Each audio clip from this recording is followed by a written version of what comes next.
In 1791, a man not satisfied with operating a tavern in the old Liberties area of Dublin decided to start making his own whiskey. This decision would affect the fate of the Irish whiskey industry for more than 200 years. His name was James Power, and we'll toast him and his whiskey in this episode.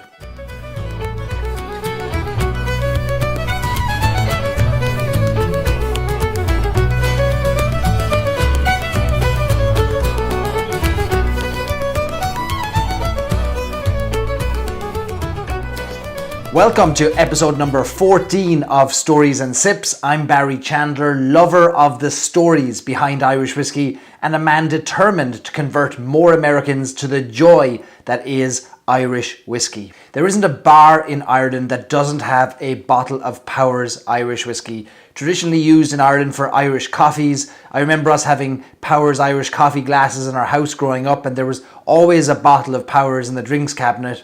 And we have James Power, his son John, and his son James to thank for that. Now for my sins, I'm sipping on a beautiful single pot still expression from Power's, the Power's John's Lane edition, which you'll see right here, named for the original home of their distillery. So while we might be familiar with the whiskey, there are many interesting stories and facts behind the iconic brand that may not be as familiar to you.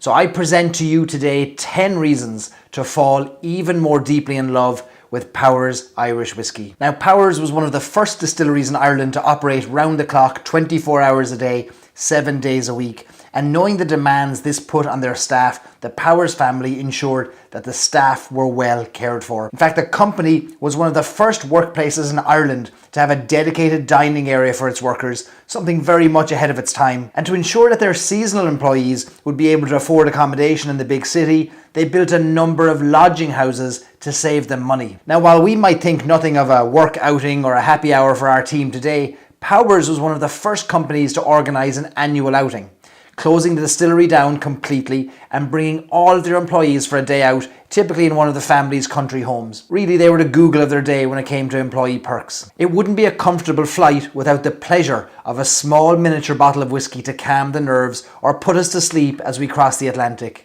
But only for Power's, we might be served our in-flight whiskey in a shoe or an equally inconvenient vessel, because it was in Power's George's Street Arcade Bottling Hall in 1889 that the miniature bottle was created, known then and now as the Baby Power's.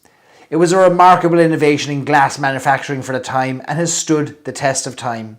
In fact, there's rarely an event that I go to that I don't bring my Baby Power's with me, regularly topped up from its big brother, the Power's John's Lane edition over here. That should go in my pocket for the next event. Now, the whiskey business certainly led to positions of power for the Power's family. See what I did there? John Power, son of the founder James, he was appointed High Sheriff for the city of Dublin twice, and his son was Sheriff of Wexford and eventually became the chairman of the Bank of Ireland.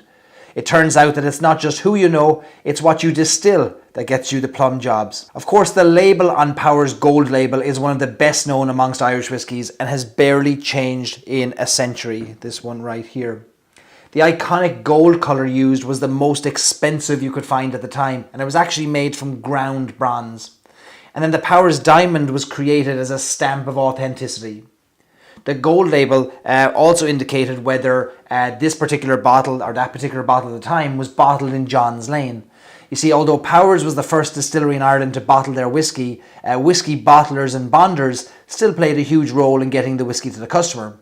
So if a publican or a bottler bottled their own Power's from a cask, then the label they used was white.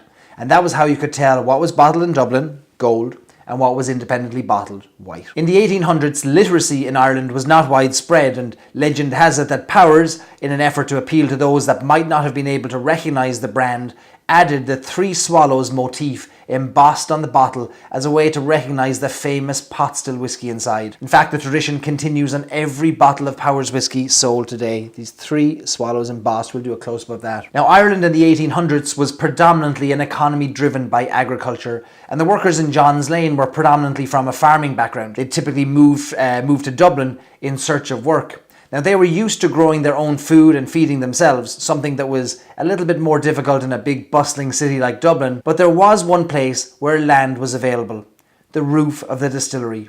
Sure enough, there was enough acreage on the roof of the distillery warehouse buildings to allow workers to install a farm. And the Powers family agreed to allow them to use the roof to farm many different crops, even a field of hay at one point. And there's a great video from the Irish television broadcaster RTE and their archives in the 1970s that was shot just prior to the distillery relocating to Cork that shows the roof covered in overgrown grass. And I'll link to that video in the notes below, and it's a great 7-minute video that's well worth watching. Now, work in the distillery demanded long hours and close working quarters. Many of the workers built up lifelong friendships and connections as a result, and they often socialised outside of work, and remarkably fielded their own football team around 1900, known as Powers United. Best name for a football team ever. And by all accounts, they were very good, probably encouraged by the whiskey that they'd be able to toast when they won. The distinctively rich, round, complex, full flavours of Powers comes from the unique way in which all of their whiskies are actually crafted. You see, Powers takes only the finest cut of the whiskey, what's known as the heart of the distillate. And while it's a more expensive process that casts aside more unused whiskey, it does set Powers apart, and it makes for a bolder flavour unique to the Powers range. The legacy of Powers is something quite remarkable. In fact, we have a burgeoning whiskey industry in Ireland today because of the Powers family and their descendants. James Power might have created the distillery that led to the global demand for Irish whiskey in the 1800s, but of course by the 1960s, that same industry was on its knees, with the possibility that it would not survive. If it wasn't for Frank O'Reilly, then chairman of Powers and direct descendant of James Power, we might all be drinking English or Scotch whiskey today. You see, it was the foresight of Frank O'Reilly that led him to recommend the creation of Irish distillers, merging Powers with his competitors and sole surviving distilleries in Ireland at the time, John Jameson in Dublin and Cork Distilleries Company in Cork. It was this audacious and risky move that required the consolidation of all Irish whiskey production in Middleton and County Cork, effectively putting a nail in the coffin of 200 years of distillation at the Johns Lane Distillery, but ensuring the survival of the Irish whiskey industry. Not only that, he sacrificed his own family's whiskey brand to allow Jameson become the flagship global product, a decision that has surely ensured global demand for our lovely brown water to this day. And the legacy doesn't end there. Not far from the original Johns Lane Distillery is a church, St. James's Church.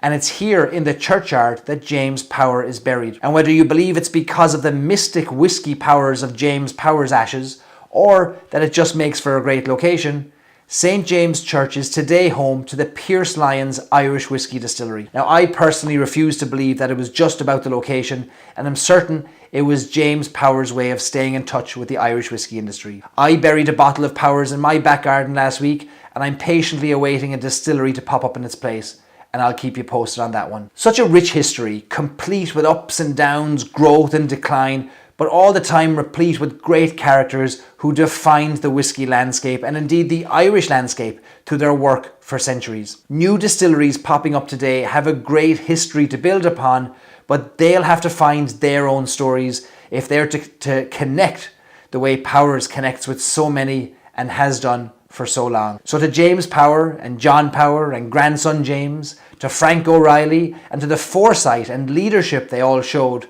I toast you. I'm looking forward to seeing many more Powers releases in the coming years. Sláinte. If you liked this episode, and sure why wouldn't you, isn't it about whiskey? Please subscribe so that I can foist my opinions upon you and slowly, subliminally and successfully convert you to the joys of Irish whiskey. You can subscribe to this episode on iTunes, SoundCloud and wherever you get your podcasts by simply searching for Stories and Sips. And of course you can see every episode in full Technicolor by subscribing on YouTube. And if you know a friend who might like Stories and Sips, then be a good friend to them and forward them a link so that they too can be converted to the Irish nectar. Sláinte.